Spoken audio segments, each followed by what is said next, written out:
Simon, one thing we should not ignore, and I know there'll be a sigh all round from the blue side of Manchester, but we've got to say it. There was a pitch invasion at the Etihad. There was a pitch invasion.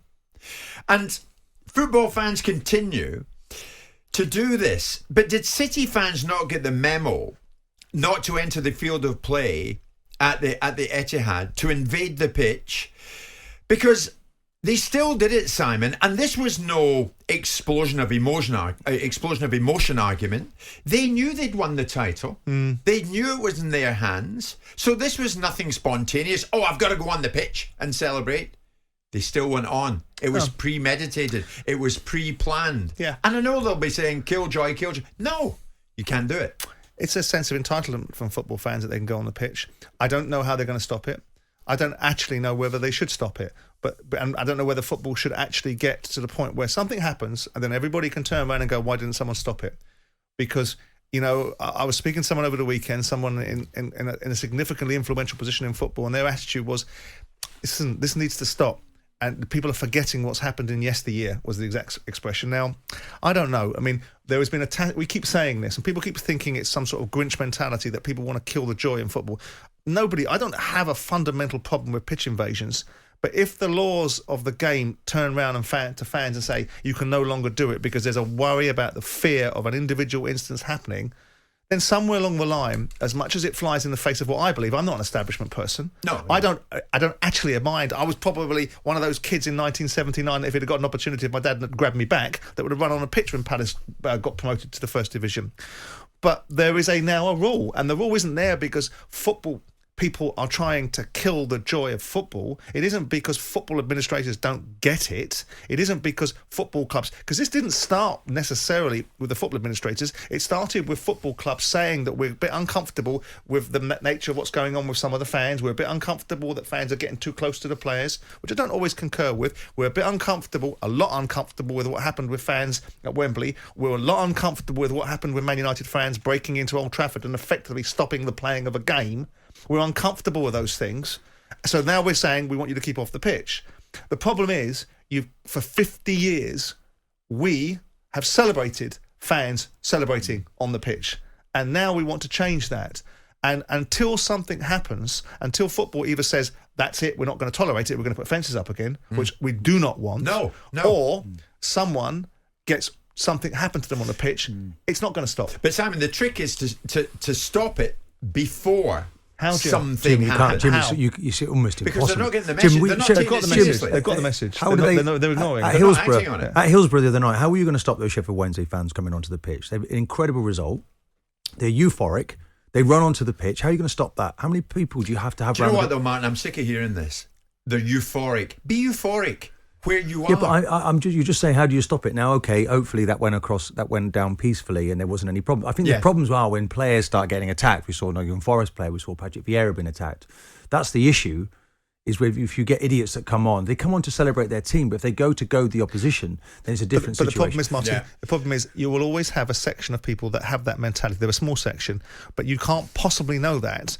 But you can't say only the ones that want to come on the pitch can celebrate. I get that. If football's serious about it, if it's really serious about it, rather than just doing it because it feels... Does it build on new future stadia with moats around? I get the impression from speaking to people that they're not going to stop this, but it happens once a year at the end of the season, so you know when it's coming.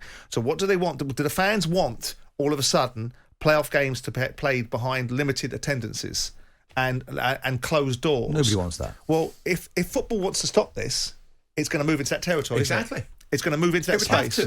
I don't want it to, because we are... Brighton made Europe yesterday, Simon, but not one fan in the pitch. But let me ask you the question, Jim. Because players and families were on. It was great. And that's fine. No pitch invasion. Well, you're saying this to Jim. Some of them listened. Jim, when England, what was the famous commentary? There's people on the pitch, they think it's all over. We've had it since time began. Yeah. Fans running onto the pitch, I'm afraid. It's part of our... I'm not sure how you eradicate it. Can we ask ourselves the question, Jim? Because both of you and I have said that I do believe if you're told to do something, you've got to do it in the end, right? And if you don't want to do it, it'll be a consequence for it. I agree with you. But what is the genesis of this? Because we have repeatedly, for 50 years, going back to the World Cup final and probably beyond, have tacitly accepted that fans run on the pitch. We've always railed back against the thuggish element of what happens there. But why all of a sudden have we in the media suddenly decided, don't do it? Because we have. What was the trigger for that? It's not us in the media, it's the authorities. But they're not We're pushing the authorities' line. The authorities are saying this can't happen. But they're not doing anything about it. I agree. But it's So our what's the job point of the message? to push that line. But do we agree with that line, though? Because the media's very influential. So what, you arrest- incident at Goodison. You arrest 25,000 people at Goodison or the last game of the season. Of course not. Well, no, exactly. So then you how get do you message please- over when one runs on, you don't follow. So then them. you must be in the camp, right, that you believe that there should be reduced attendances, that they should be caged in, that there should be this sort of thing. I agree with you in that we don't want it to come to that, Simon. That's where it's going to have to go. So in between that stage, how do you stop them? Because you've got the next generation of fans now. You've got fathers running on the pitch. You were forward thinking when you were at Palace. We had a Simon. police You officer know the last answer to year this. that came on and said, I ran on the pitch with my kid. I was off duty. I remember that. I ran on the pitch. But then the last What are you game, gonna do with that? the last game of a home season, you have a contained situation where the players are allowed to be ferried off the pitch and the fans come on. Oh, right. So you're going to tell the fans... No. Do you actually do it? Do you work with it rather than against it? Well, they do, don't they, to some extent?